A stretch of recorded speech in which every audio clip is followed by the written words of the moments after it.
Well, I think for that, it gives the reader more of an option to choose who you associate with or who you believe is true, judging by everyone's perspective. So if you only hear one side to the story, like if you only read that the green's a terrible color, then you kind of relate, you see why. Although if you read it through other people, you kind of associate with who you want to. So it's given the reader more of an option of who you choose to believe. So with Nick being the narrator, you're only seeing it through his point of view, so you're kind of forced into it. Whereas if you're seeing everyone else, although within each narrator it may be biased, but then it gives the reader more of an option to choose for themselves. Would you say that Gatsby would have made the book completely better or different if Gatsby narrated versus Definitely Nick? Different. I'm not sure if any of the characters for that matter would have been better, because I'm just kind of more interested to see why, because you could kind of make your assumptions based on Nick, why Gatsby was after Daisy or why he had that emotional attachment to her, but it would have been different to see through Gatsby's eyes what she valued or what she meant to him. Same for Daisy. I would have wanted to see through her mindset why she either played the fool or what her actual mindset was, whether she was playing them or whether she was actually kind of Then I have one final question. When Gatsby actually talks, and do you actually buy into Gatsby's narration when Gatsby's telling his real life story to Nick? Is that more plausible to you? Yes, because throughout the novel you kind of you hear the rumors about what's being told. Nick's kind of piecing them together for himself as long as with us, but if you hear it from the character themselves, as in like Gatsby wasn't just saying it through his point of view, through what he actually felt. But he could be lying, right? He can be, but I believe it more so through him than I would be through a second person. I just want to clarify, do you have a positive or negative opinion of Nick being an unreliable narrator, or are you just commenting on the fact that he is? I'm kind of just commenting on the fact that he is, because I believe that I love the book itself, and I believed Nick until I did the research on it. So I don't think it definitely twisted my view after I did the research, but I don't think it's necessarily in a positive or negative aspect. So it just gives you more of a thought to think about. Why do you think that Jerrell made the choice then to choose Nick to be the narrator as opposed to someone more central to the main plot line?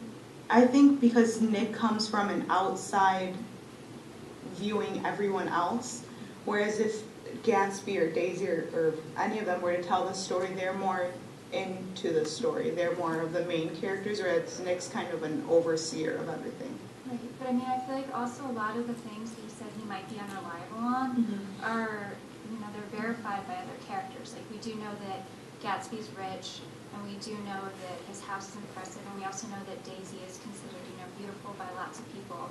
So can you think of, are there any other things you think maybe were specific to Nick's misinterpretation? Or? Well, I think it was, especially for Daisy, it's through different characters that she is beautiful, but I was aiming more so for her, I guess, her naive sense. It was seen through Nick and through other male characters, whether it was Tom or someone else, that they kind of seen her as a fool, supposedly. But I would have liked to have seen what Jordan thought of her as a friend, a woman to woman, versus how a male perceives her. Could we move to some more general questions that either speaker might be able to answer? Raisa? Of course. Oh, okay. Yeah. Test. Well, I've always loved the poem that starts the novel, which I think raises an interesting question in itself. Then wear the gold hat, if that will move her. If you can bounce high, bounce for her too, till she cry, lover, gold-hatted, high-bouncing lover, I must have you. And Gatsby was so close He did, absolutely. He structured his entire life around becoming the person that he thought Daisy wanted him to be. And it looks as if he succeeded. He's so close. And so my question is this a romantic view that you court your lover, you find exactly what he or she wants, you make it happen, and you then live happily ever after, and it's just a perversity in these characters that they don't live happily ever after? Or is this kind of a predatory view of love that in dancing to another person's tune, you actually can never be happy? So I'm asking, is this really a romantic view, that poem, which the novel undermines or reaffirms, considering that Gatsby became very close? Okay. One of the interpretations, just actually in our class discussion about this, that we came up with, that I'm very pleased with, is reading the Great Gatsby after the manner of a medieval courtly romance, where you have the woman who is necessarily unattainable. She's sort of your grail. You get the. Never mind, I won't go into that. And a grail is mentioned in the novel. Oh, is it? Yeah. And so it's sort of, I like reading it that way because you have Daisy as the unattainable and Gatsby as sort of the knight who his quest is this accumulation of wealth to sort of impress her and to win her over. But then you have this sort of, exactly, and then you have this sort of, in like the Arthurian romance, you have Camelot going to pieces when you have the affair between Guinevere and Lancelot, and the same thing happens in this. Everything goes to pieces when Gatsby and Daisy are reconnected. So I think in that way it takes a very sort of dismal view of love, that there are just sort of some lovers that are inevitably star-crossed and there's nothing you can do about it, that's just how it's going to be. Some people just can't be together. Largely due to sort of external societal forces. Everyone talks about the new money, old money distinction. I think that's part of it. It's just the new money can't get into the old money world, and when you try, it's the affair between Lancelot and Guinevere. It all goes to pieces.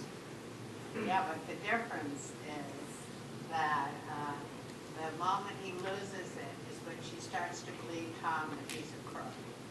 Right. So he's not a knight gallant. He actually is a crook.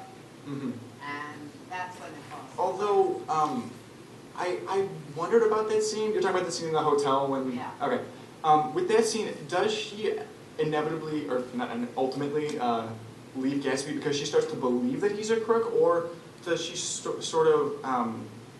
I kind of want to look for a deeper psychological meaning behind her return to Tom. Is there something about Tom that wins out? Not a money thing, not a he's honest and Gatsby's a crook, but is there something that draws her to him? Because you do have that flashback scene where she gets the letter from Gatsby and he wants her back, but she cries it out and goes back to Tom anyways. Why, at that point Gatsby's not a crook, so why then does she go back to Tom instead of Gatsby? Well, then he doesn't have money. But she does say to Tom, you revolt me, you're disgusting. Right. So any of the other respondents have any thoughts on this?